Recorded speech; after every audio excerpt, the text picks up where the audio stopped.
Olá, sejam bem-vindos, sejam bem-vindas ao nosso Pod Pediatras. Eu sou a doutora Caroline Mendes. E eu sou a doutora Aline Velasco. Hoje nós vamos falar sobre um tema que sempre gera muitas dúvidas entre os pais: a convivência entre os pets e as crianças.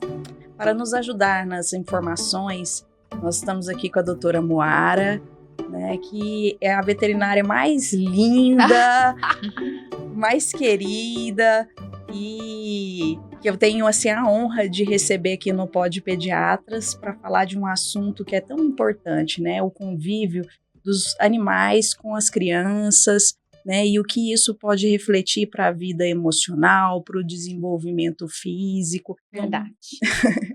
Vamos conversar um pouquinho, doutora Moara? E vamos a esse assunto que é mega interessante. De acordo com a Sociedade Brasileira de Alergia e Imunologia, né, o contato com os animais, né, da criança, desde lá da gestação, da barriguinha da mãe, ele é benéfico. E eu queria saber como isso acontece no consultório, no seu consultório, Moara, se as mães têm muitas dúvidas, como que é que acontece isso? É bem frequente, doutora, sempre que a gente recebe, principalmente mães gestantes, né, de um modo geral, elas chegam bem apreensivas, né? E agora, doutora, como eu vou fazer? Eu vou ter um bebê? Como eu faço com meu filho pet? Quais são os cuidados que eu tenho que ter? Então, essas orientações são importantes para que quando essa criança chegue no ambiente da casa, a casa esteja preparada para receber a criança e para conduzir, né, essa introdução de um novo membro na família, que o animal vai considerar como um novo membro na matilha. Então, é muito importante esse preparo do ambiente para que o animal receba bem esse novo membro e essa integração ocorra sem nenhum transtorno. Agora vamos falar dos benefícios e desafios de ter animais em casa e sobre a visão que a sociedade, tanto de pediatria quanto da medicina veterinária, enxerga isso, Moara. São inúmeros, né, os benefícios. Primeiro, com relação à diminuição de estresse, né, o bem-estar da criança, o animal acaba sendo uma forma de diversão e de integração aos membros da família. Eu enxergo também como, além do desenvolvimento afetivo, né, que a criança vai ter com aquele animal, tem o desenvolvimento neuromotor também, né, quando a gente fala das crianças mais novas, auxilia na comunicação, no desenvolvimento daquele bebê que vai começar a engatinhar, falar, então. E para aquelas crianças que são maiores, desenvolve também um senso de responsabilidade, né? Uma vez que os pais vão condicionar aquele pet ali, aquele irmão mais velho a cuidar daquele pet. Então, eu acredito que é um desenvolvimento como um todo, né? Da casa como um todo, desde os menorzinhos até as crianças mais velhas, eles desenvolvem N habilidades quando convivem com animais. Inclusive, a Sociedade Brasileira de Pediatria, isso é uma informação nova para mim, porque eu sou diferente de vocês em relação ao convívio com pet. E foi muito importante também, Mara, quero até te agradecer, porque você veio abrir o meu coração para esse mundo. Porque eu sempre fui uma pessoa relutante em relação aos pets, pelas minhas vivências na prática da pediatria. Só que agora já existem estudos que mostram que o convívio com esses animais, eles até auxiliam na prevenção de doenças alérgicas, de asma, que antigamente a gente pensava ser o contrário.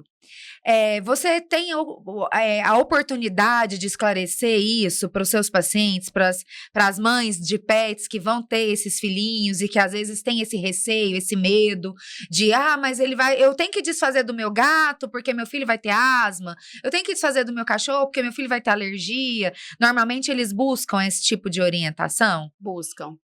Hoje em dia, né, o pet, ele deixou de ser pet, ele passou a ser um filho. Então, as pessoas chegam não com essa preocupação, mas preocupadas em o que fazer para conciliar os dois filhos, né? Aquele que já existe e aquele que vai chegar. E o grande mito da história é, o pelo vai fazer mal, o pelo vai causar rinite, vai causar alergia. E muitas vezes não é o pelo que causa esse problema, é um ácaro presente no pelo, é a sujeira que acumula no pelo. Então, se a família é orientada a conduzir da forma correta, a fazer os banhos direitinho, a cuidar do animal, fazer uma profilaxia, fazer uma medicina preventiva, a criança não vai desenvolver alergia e mesmo que desenvolva, existem meios, né? A gente pode diminuir o pelo desse animal, aumentar a frequência de banho, usar shampoos específicos. Hoje existe uma gama de alternativas para conciliar esses dois filhos, né? Ah, entendi. Verdade, bem pensado isso. Você encontra algum risco, e se você entende que tem algum risco para a criança ter um pet? Existem riscos, sim. Principalmente quando a gente fala de crianças menores, né, de bebês. As mães têm que estar cientes que nós estamos falando de um animal irracional. E esse animal, ele tem os limites dele. Então, quando aquela família não entende que precisa ser respeitado os limites, por exemplo, a família tem um gato e esse gato não é tão dócil. E a criança vem, puxa o pelo do gato, puxa o rabo do gato. É óbvio que esse gato vai reagir de uma forma que pode ser perigosa, né? O animal tem unhas afiadas, ele pode morder. Então, o risco, ao meu ver, ele existe, ele acontece quando a desinformação acontece também. Então, quando a pessoa tem um animal e vai ter um bebê, ela tem que entender qual é o temperamento desse seu animal, se é ok conviver junto, se ela vai precisar do auxílio de um profissional, de um comportamentalista, de um adestrador, para que esse convívio seja ok. A gente não pode fantasiar e dizer, não, todos os animais são tranquilos para conviver com todas as crianças. Isso não existe, isso não é uma unanimidade. Existem raças que são, de fato, menos tolerantes a contato, existem espécies, né, por exemplo, espécies exóticas que a gente contraindica, são animais que são ariscos, que não vão tolerar um abraço, um aperto de um bebê. Então, existe sim esse cuidado que as pessoas têm que ter na hora de escolher, sim. E outra coisa que eu queria saber, tem como, diante disso, você indicar para cada faixa etária, um tipo de animal específico, assim, se uma pessoa vai buscar uma orientação com você nesse sentido, o caminho inverso. Eu não tenho pet ainda, eu tenho um bebezinho recém-nascido, ou eu tenho uma criança de tal idade, ou eu tenho uma criança de tal temperamento, eu tenho uma criança típica, atípica, com determinada condição de saúde especial. O que você me indicaria como pet? Porque a gente sabe que hoje o pet, a gente vai falar mais pra frente, mas que o pet ele entra em algumas questões terapêuticas, sim, inclusive. Sim. Então, existem animais indicados para faixas etárias específicas? Existem raças específicas, existem raças que, inclusive, são mais aptas a atender comandos, são mais inteligentes e que conseguem aprender melhor esse convívio. Então, por exemplo, para uma criança atípica, eu jamais indicaria um animal de pequeno porte, um animal frágil, um animal que não é tão tolerante. Então, por exemplo, uma criança atípica, eu indicaria um Golden Retriever, que é um animal extremamente inteligente, adestrável, um animal que se a criança cair em cima, não vai machucar nenhum nem o outro, diferente de um Spitz alemão, que está na moda e que eu contraindico para qualquer criança, porque é um animal que se quebra só de descer um degrau. Então, ele vai se machucar, ele vai machucar a criança. Então, existem sim inúmeras indicações específicas. E se as pessoas buscarem informação, a chance de dar certo é muito maior, né? Se elas buscarem auxílio de alguém que entenda de fato. Exatamente. A informação é tudo, né? E lembrando, né, assim, que isso é uma coisa que eu falo muito no consultório. Animal não é presente de criança. Animal não é brinquedo. Tá chegando o Natal e eu fico assim muito triste quando eu percebo que a mãe tem uma criança que tem um problema, que é muito agitada, eu vou comprar um cachorro para dar de presente para o meu filho usar de brinquedo. O animal não é brinquedo, o animal exige cuidado, o animal tem despesas. Então, se você, adulto, não está disposto a arcar com isso, compre um cachorro de pelúcia para o seu filho e não um cachorro de verdade. Eu penso exatamente como você. Até mesmo porque, na nossa prática médica, a gente acaba vivenciando experiências trágicas entre animais e crianças. Sim. Por isso que eu te falei no começo, esse foi um dos fatores que me afastou desse mundo pet, por eu ter uma criança pequena em casa, e saber que nem sempre a criança vai ser tão dócil quanto o animal precisa que a criança seja. Porque a gente tem que entender que é uma via de mão dupla, né? Às vezes as pessoas, elas hostilizam o animal. Eu sei que é comum isso acontecer, mas a gente precisa entender também que a criança também transpõe limites de respeito, que o cachorro não é obrigado a considerar aquilo respeitável. Então, como na nossa prática a gente vê essas experiências trágicas, traumáticas, explica pra gente o que pode ser feito pontualmente. Por exemplo, a gente vê muito assim, a criança pegou a comida do cachorro. O cachorro foi comer, já era o cachorro da família. Aliás, eu não sei se isso é uma realidade só nossa, porque a minha amostra é viciada, né? Só chega pra mim o que dá errado, não chega o que dá certo. Mas assim, o que eu mais vejo são acidentes com animais que já são da família. E não o contrário, animais que, ele já foi criado com esse cachorrinho, né? Esse cachorrinho já estava aqui quando ele nasceu. E aí a gente vê esses acidentes acontecerem. E isso preocupa muito a gente na pediatria, porque às vezes são acidentes muito graves. O que pode ser feito, assim, de forma bem pontual? Você falou de adestramento. Ele é o primeiro filho, ele está ali.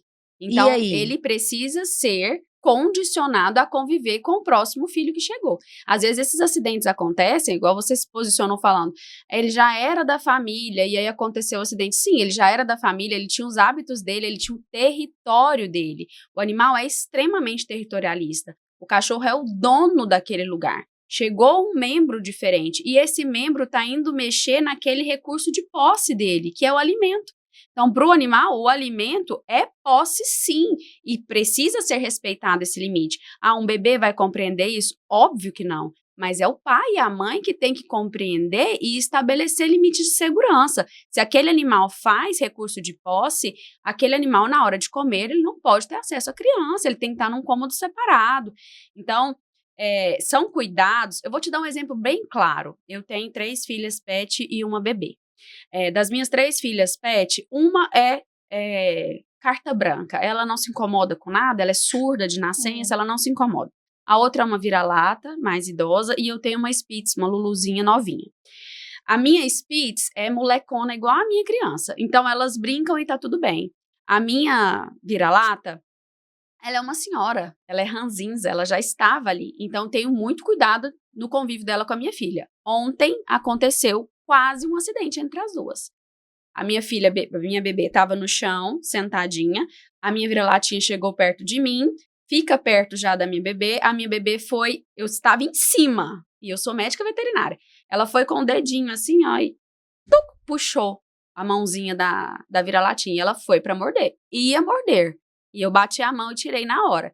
Mas eu estava ali supervisionando, eu sabia do risco e eu conheço o limite daquela cachorra. Eu sei que vai dar problema. Então, eu fico em cima. Já com a minha Luluzinha, eu postei um vídeo.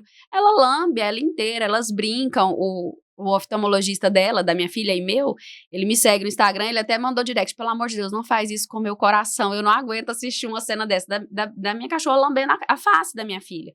Então, vocês têm muito medo, porque vocês pegam muitos acidentes, né? Tipo, da criança levar uma mordida na face, no olho, machucar. Mas isso acontece quando os limites não são respeitados, né? O animal é irracional. E ele tem os limites dele que precisam ser respeitados. Uma vez que as pessoas conhecem os seus bichos, isso não vai acontecer. Porque a gente conhece, a gente sabe o temperamento, a gente vai evitar os possíveis acidentes. É toda a questão que a gente fala da segurança, né? A segurança, a prevenção é sempre o melhor caminho. É igual você escolher uma cadeirinha para transportar o seu filho. Você tem a opção de transportar sem cadeirinha e tem a opção de transportar com cadeirinha.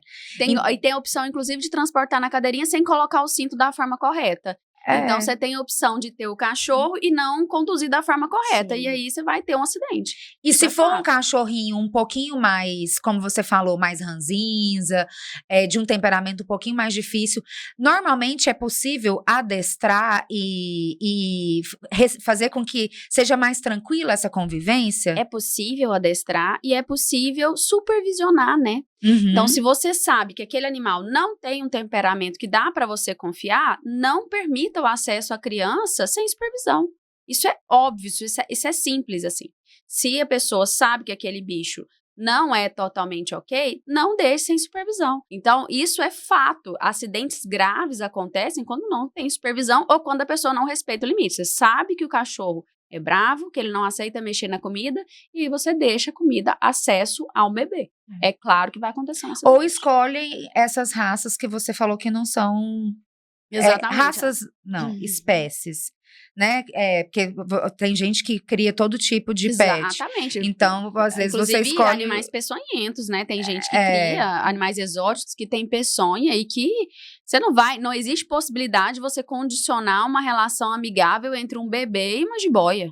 Não tem como você fazer isso, uma aranha. Não tem como, se você precisa entender que aquele pet não é para conviver com criança. Sim. E como que a gente pode entender que esse animalzinho, ele fortalece os laços familiares?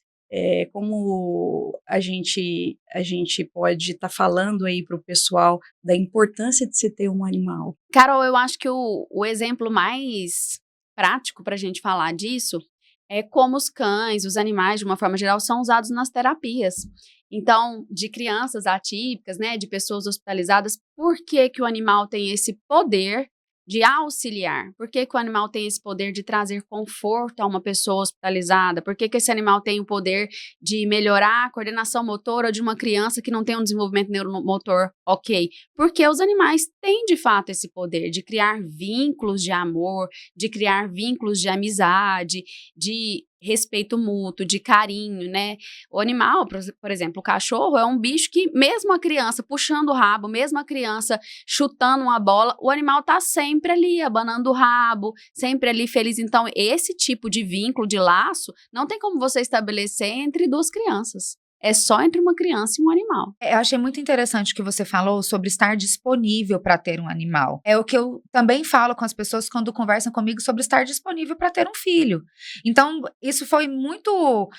isso clareou muito, porque não é igual falam assim, dar um irmãozinho, por exemplo. Pois é. Não é dar um pet, não é dar um irmãozinho. Você está trazendo para sua casa, para sua família, um novo membro. Ser vivo. Um ser vivo que vai demandar do seu cuidado, da sua atenção, do seu carinho, da sua despesa, né? Dos seus gastos financeiros. Entra no plano familiar, com e certeza. essa supervisão, a criança, ela já demanda supervisão o tempo todo. Não é? Ela pode estar brincando ali, mexer numa tomada, Então, assim, Exatamente. eu entendi que da mesma forma que você tem aqueles cuidados com os itens de casa, vai ter o cuidado nessa convivência para que seja harmoniosa.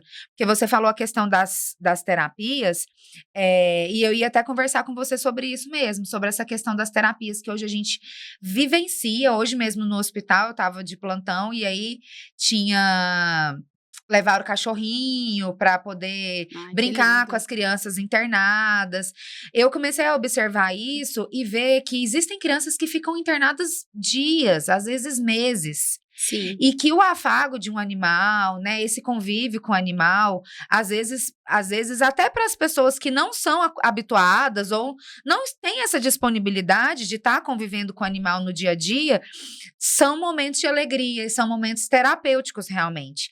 E aí era o que eu queria que você falasse um pouquinho pra gente dessa questão, dos benefícios dos pets na pediatria, não só na vida da criança, como o estímulo emocional, por exemplo, que você mencionou, como que isso funciona na vida das crianças. Chega a ser emocionante ver a reação de uma criança quando ela precisa de um carinho diferente, de um afeto diferente, quando ela tem um contato com o animal. Você deve ter presenciado isso no hospital. Às vezes a criança está deitada na cama, triste, o animal chega, a criança abre um sorriso. Necessariamente ela abre um sorriso. Mesmo aquelas crianças que têm medo e que não vão tocar o animal, elas sentem aquele afeto, né? Assim, elas demonstram aquele afeto. Porque o animal, ele tem esse poder. O animal tem o poder de transmitir esse afeto. Existem N terapias, né? Por exemplo, terapia equestre, que acontece com crianças com síndrome de Down. Tem lugares em Goiânia específicos para isso. É lindo, assim, a criança tem medo de tudo, mas ela não tem medo de estar em cima de um cavalo. E os animais têm esse poder, eu acho mágico, de verdade. Eu sou suspeita, né? Porque eu sou uma apaixonada por animais, mas eles têm a magia de conseguir envolver e desenvolver o afeto nas pessoas. Muitas vezes você chega no consultório, a esposa com um cachorrinho, o marido, eu não quero nem pôr a mão. Passa 2 meses, tá lá o marido, meu filho, não sei o quê, naquele maior amor do mundo. Então, o animal tem esse poder. E para o convívio da criança, a gente percebe, né? Eu falo que a minha filha, acho que antes de falar mamãe, ela vai falar au, au. Eu tenho certeza absoluta disso, porque é nítido, ela tá comigo, passa um cachorro, ela faz assim, fica louca. Então, e toda criança é assim.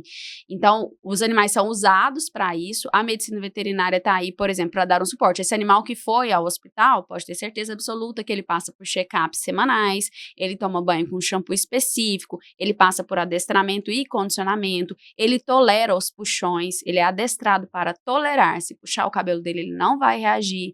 Então, são animais treinados para isso, e é bem bacana, eles fazem exames de sangue, é muito tranquilo, para evitar zoonoses, né, que acontece, isso é fato, e são desverminados.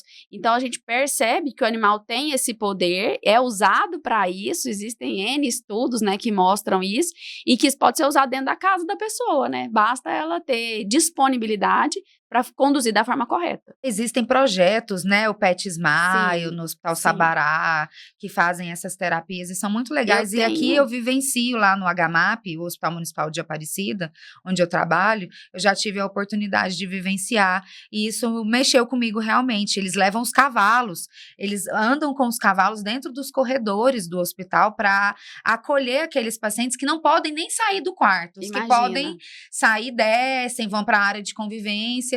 E os que não podem, aí você vê, de repente, os cavalos passando dentro do corredor, assim, inimaginável, né? Acho lindo. No meu mundo, seria inimaginável. Tem uma foto aí para mostrar pra gente? Eu trouxe umas fotos para mostrar. Não, olha lá que coisa mais linda. Lá no HMAP. Muito lindo. E assim, eu acho bonito o cuidado também com o animal, né? O animal tá coberto por uma capa para evitar que ele perca a temperatura, porque o hospital é frio, É frio, né? muito É frio. muito legal. É. Eu tenho assim, pacientes que fazem parte do projeto, então eu consigo... Olha o cachorrinho. Essa raça é linda, chama Pastor de Shetland, eles são bem adestráveis, bem tranquilos. Eles são muito, muito dóceis, né? É um cão de pastoreio, e ele é muito inteligente, então ele aprende muito comando, ele pastoreia ovelhas. Então, é um animal que precisa gastar energia. Então, quando você demanda essa energia dele para esse foco, ele aprende muito e ele trabalha muito bem. São cães de trabalho mesmo, são tidos como cães de trabalho. E deixa eu te perguntar uma coisa. Quem ainda não tem o pet e já tem a criança? Você falou assim, o pet não é um brinquedo, né? Não é. Mas ele é muito bem-vindo para todas as crianças, como você falou, e para crianças atípicas que têm alguma condição específica. Aí a família te procura e você orienta? Sim. Você vai, olha, Aline, Carol, nesse caso... Aline, vai desde de onde você mora. Essa orientação vai desde onde você mora. É casa, é apartamento, como é o piso, é escorregadio. Tudo isso vai interferir naquele condicionamento. Então, não é só ir lá e comprar. Não, as pessoas não compreendem que a raça tem características específicas e que a sua casa tem características específicas para um animal em específico. Entende? Então, assim, a sua rotina, você é médico, você sai cedo, volta à noite, você vai ter um Lulu da Pomerânia? Jamais! Cachorro vai latir, todos os seus vizinhos vão querer te matar. Entendeu? Então, tudo isso tem que ser direcionado para que a coisa aconteça da forma correta. Quando eu disse que o animal não é brinquedo, é porque a gente vê coisas bizarras. Por exemplo, a pessoa tem uma criança de 1 ano em casa, chegou a Páscoa, ele vai lá, compra um coelho e dá de presente para a criança. O coelho vai arranhar a criança inteira, vai machucar, vai ter problemas graves, vai dar infecção, é muito sério isso, porque o coelho é um animal que não tolera abraço, beijo, segurar no colo, e aí a pessoa acha bonitinho na Páscoa, vai lá, compra um coelho e dá pra uma criança. Isso é inadmissível. Aí, com certeza, vai dar errado. Que gostoso falar, né, sobre um assunto que a gente ama. Eu sou suspeita também, eu sou mãe de pet. Estou aqui emocionada com a presença da doutora Moara, que já salvou a Fiona, e que bom poder, né, Aline, falar desse assunto, que é os pets, né, na pediatria.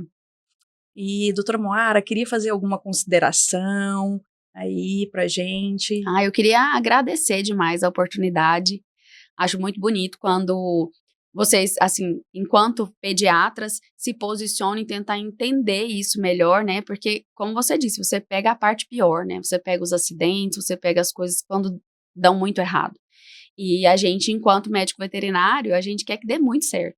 Porque quando dá certo é muito lindo.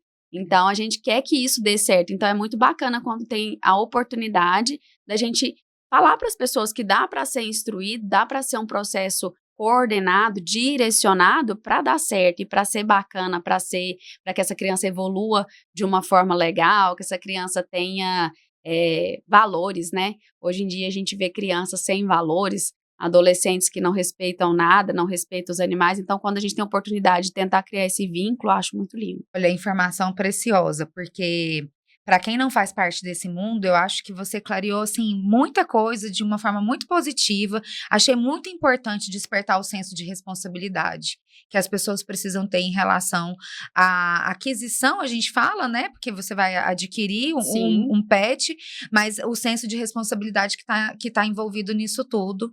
E o tanto que isso pode ser positivo, desmistificar doenças Sim. que não são, que não existem, né? E a gente ainda vê muito isso na pediatria, as pessoas levando muito para esse lado, que vai adoecer, que vai ter asma, né? Que vai ter que o pelo do cachorro é igual o da almofada, é igual tira a cortina, tira a cachorro. E de repente não dá para você tirar um pet da vida de uma criança. Porque é uma perda, né? Assim, vou tirar porque eu já vi tirar porque tá com asma. Então, assim, dá pra gente saber hoje em dia que a sociedade traz pra gente informações muito relevantes em relação a essa segurança, tanto pro bem-estar físico, né, quanto pro bem-estar emocional. Eu trouxe uma mensagem da Sociedade Brasileira de Pediatria pra gente falar aqui para finalizar, para que as pessoas entendam que essas razões para o seu filho ter um amigo de estimação, elas estão realmente embasadas. Esse aqui foi retirado de um artigo da Sociedade Brasileira de Pediatria. Então, ele reforça essa questão que a gente falou muito aqui, da capacidade afetiva, né, da convivência dos animais, que isso vai diminuir o estresse da criança, que isso vai incentivar a criança a praticar, às vezes, correr atrás do cachorrinho, Exatamente. vai ajudar na reabilitação, às vezes aquela criança que está doente, ela vai se movimentar mais em virtude da convivência com o animal. Fortalece as defesas do organismo, então mostra aqui, tanto no aspecto físico quanto no aspecto emocional, que a convivência com o pet realmente fortalece as defesas, desenvolve a socialização, auxilia as crianças. Isso serve, e esse estudo não é só no Brasil, isso não é só uma referência da Sociedade Brasileira de Pediatria, e também previne as alergias. É muito bacana. Você falou de poder organizar entre ter o pet, tirar a almofada, tirar o pet. Eu já tive casos, por exemplo, de uma criança diagnosticada alérgica, a mãe já tinha uma Shih Tzu, que é de pelo longo, então ela teve o diagnóstico, a pediatra falou, você tem que desfazer dela, não tem como ficar com ela. Ela falou, é mais fácil eu desfazer da pediatra do que eu desfazer da minha outra filha. Ela foi lá, a gente conversou. O problema é o quê? É o pelo. A gente raspou a cachorra na pele. Ela ficou com a cachorra por mais de 1 ano, sendo tosada a cada 15 dias, baixinho na pele, e a alergia do filho não melhorou. Então, a alergia não era do pelo da cachorra. E se ela tivesse desfeito do animal? O filho era apaixonado pela cachorra. Então, a gente conseguiu controlar a alergia de outras formas, né? O problema no foco não era o animal, ela conseguiu entender isso, achou o foco quando ela tirou a cabeça daquela situação, achou o que era o problema, e a cachorra depois voltou a ter pelo e tá tudo certo. Então, e viveram todos bem, felizes para sempre. Existe para essa sempre. possibilidade. É porque existem estudos que falam que quando a mãe é alérgica, tem uma porcentagem de chance da criança ser alérgica maior do que quando o pai é alérgico, mas isso nenhum desses estudos contraindica o convívio, contraindica o contato. Isso foi o que a gente buscou para discutir aqui hoje. Então, assim, se você já sabe, por exemplo, e você vai indicar um animal, a mãe vai ter essa conversa com você, vai falar, mas eu tenho alergia, você vai saber indicar o animal que vai poder... Específico, né? Específico. E nesses estudos falam, inclusive, que o convívio precoce do bebê, né, com o pet, diminui as imunoglobulinas que vão gerar alergia no futuro na criança. Então, quanto mais precoce a criança tem contato com o animal, menor é a chance dele desenvolver alergia. E não o inverso, né? Não vou deixar conviver porque vai ter alergia. Aí essa criança necessariamente vai desenvolver. Se isso serve para alimentação, imagina pros alérgenos ambientais. Né? Muito obrigada de coração por trazer tanta coisa positiva, por informar a gente, por informar as pessoas que nos seguem. Muito obrigada pela oportunidade, foi maravilhoso. E se vocês gostaram desse episódio, compartilhem. Né? Nós estamos no @podpediatras. Eu estou no @doutoracaroline.ped. E eu estou no doutora Aline Velasco, pediatra. E eu estou no Doutora Moara. @Doutora Moara. Melhor. Doutora Moara. Obrigada. Obrigada, gente, pela audiência. Curte, compartilha, comenta, difunde esse conteúdo com tantas famílias que com certeza vão poder se beneficiar dessas informações preciosas que a doutora Moara trouxe pra gente. Obrigada e até o próximo episódio.